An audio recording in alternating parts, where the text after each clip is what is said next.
நான் யூசுவலாக எப்படி க்ளீன் பண்ணுவனோ அப்படி தான் உங்களுக்கு இந்த வீடியோவில் காட்ட போகிறேன். அதுக்கு வந்து ஃபஸ்ட்டு கவுண்டர் டாப்பில் இருக்கக்கூடிய பொருட்கள்லாம் எடுத்து தனியாக வச்சிடுறேன். உங்களுக்கு இடம் இருந்தால் மூவ் பண்ணி வச்சுட்டு நீங்கள் க்ளீன் பண்ணும்போது ஈஸியாக இருக்கும் உங்களுக்கு க்ளீன் பண்ணுறதுக்கு. அது மட்டும் இல்லாமல் கவுண்டர் டாப்பில் ரொம்ப பொருட்களை அடுக்கி வச்சுக்காதீங்க. க்ளீன் பண்ணும்போது நமக்கு ரொம்பவே கஷ்டமாக இருக்கும். அடுத்து எல்லாமே எடுத்துகிட்டு கேஸ் ஸ்டவோட ஸ்டாண்டையும் எடுத்துகிட்டு ஒரு காட்டன் கிளாத் எடுத்துக்கிறேன். இல்லாட்டி நீங்கள் நியூஸ் பேப்பர் கூட எடுத்துக்கலாம். வேஸ்ட் கிளாத்தாக இருந்தால் சின்னதாக கட் பண்ணி எடுத்துக்கோங்க. இதை நல்லா துடைச்சிட்டு தூக்கி போட்டுடலாம். இல்லாட்டி பெரிய கிளாத்தாக இருந்தால் நீங்கள் துவைச்சிட்டு கூட யூஸ் பண்ணிக்கலாம்.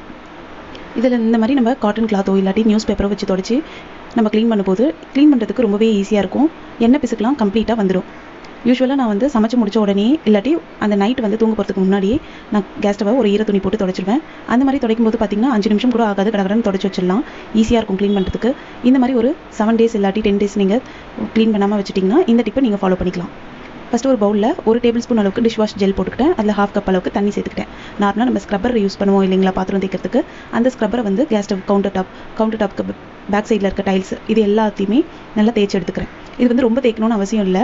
நீங்கள் ஏன்னா ஆல்ரெடி ஃபஸ்ட்டு காட்டன் கிளாத் வச்சு தொடச்சிட்டிங்க. அதனால் உங்களுக்கு எல்லா டஸ்ட்டு எண்ணெய் பிசுக்கு இது எல்லாமே அந்த கிளாத்லேயே வந்துட்டுருக்கும். அதனால் நம்ம யூஸ்வலாக பாத்திரம்லாம் எப்படி தேய்ப்போமோ அந்த மாதிரி எல்லா இடமும் தேய்ச்சி விட்டாலே போதும், சூப்பராக க்ளீன் ஆகிடும்.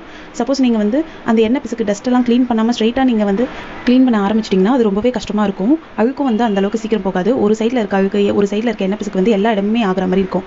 இப்போ பார்த்தீங்கன்னா நான் ஸ்டவ் கவுண்டர் டாப் அதுக்கப்புறம் சைடில் இருக்கக்கூடிய டைல்ஸ் எல்லாத்துலேயுமே சோப் போட்டு தேய்ச்சி வச்சுட்டேன். அடுத்து ஒரு ட்ரையான பெரிய துணி எடுத்துக்கோங்க. சின்ன துணியாக இருந்தால் சீக்கிரமே நம்ம சோப்பு போட்டிருக்கோம் இல்லைங்களா, அந்த சோப் வந்து அந்த துணி ஃபுல்லாக ஆகிடும். அதுக்கப்புறம் நுரையாக இருக்கும். அதனால் இந்த மாதிரி பெரிய துணி எடுத்துட்டிங்கன்னா எல்லா இடமுமே இந்த ஒரு துணியிலே தொடச்சி முடிச்சிடலாம். சூப்பராக க்ளீன் ஆகிடுச்சு. அடுத்து இந்த துணியை நல்லா அலசிட்டு அதுலேயே வந்து தண்ணி நினச்சி இந்த மாதிரி தொடச்சி விட்டுக்கிட்டோம்னா சூப்பராக நல்லா பளபளன்னு க்ளீன் ஆகிடும். கடைசியாக பர்னரையும் 1 டைம் க்ளீன் பண்ணி வச்சிடுறேன். அடுத்து நம்ம எடுத்து கீழே வச்சிருக்கக்கூடிய பொருட்கள்லாம் நல்லா க்ளீன் பண்ணி தொடச்சிட்டு அதையும் வச்சிட்டோம்னா சூப்பராக நம்மளோட கேஸ் ஸ்டவ் கவுண்டர் டாப்லாம் க்ளீன் ஆகிடுச்சு. இது வந்து 10 நாளைக்கு ஒரு தடவை இல்லாட்டி மாதத்துக்கு ஒரு தடவை க்ளீன் பண்ணுறீங்கன்னா இந்த மாதிரி க்ளீன் பண்ணிக்கோங்க. முடிஞ்ச அளவுக்கு சமைச்ச உடனே க்ளீன் பண்ண பாருங்கள். இல்லாட்டி அந்த நைட் வந்து தூங்க போகிறதுக்கு முன்னாடி ஒரு தடவை தொடச்சி எடுத்துட்டிங்கனாலே உங்களுக்கு ஈஸியாக இருக்கும். இது பார்த்தீங்கன்னா ஸ்டவ் க்ளீன் பண்ணிவிட்டு ஒரு நாள் நான் சமைச்சிருக்கேன் பாருங்கள். ஒரு நாள் நீங்கள் சமைச்சு முடிச்சா இந்த மாதிரி லைட்டாக தான் டஸ்ட் இருக்கும், எண்ணெய் பிசுக்கெலாம் இருக்கும். அதையுமே ஒரு சின்ன காட்டன் கிளாத் எடுத்து தொடச்சி எடுத்துக்கோங்க. இந்த துணி நான் ரெகுலராக யூஸ் பண்ணுறது. இதை வந்து நல்லா தொடச்சி எடுத்துகிட்டு பிறகு ஈரம் பண்ணி இந்த மாதிரி தொடச்சி எடுத்துவேன். இதே துணி நீங்கள் டெய்லியுமே கூட யூஸ் பண்ணிக்கலாம். இல்லாட்டி டிஷ்யூ பேப்பர் இருந்தால் நீங்கள் தொடச்சி தூக்கி போட்டுடலாம்.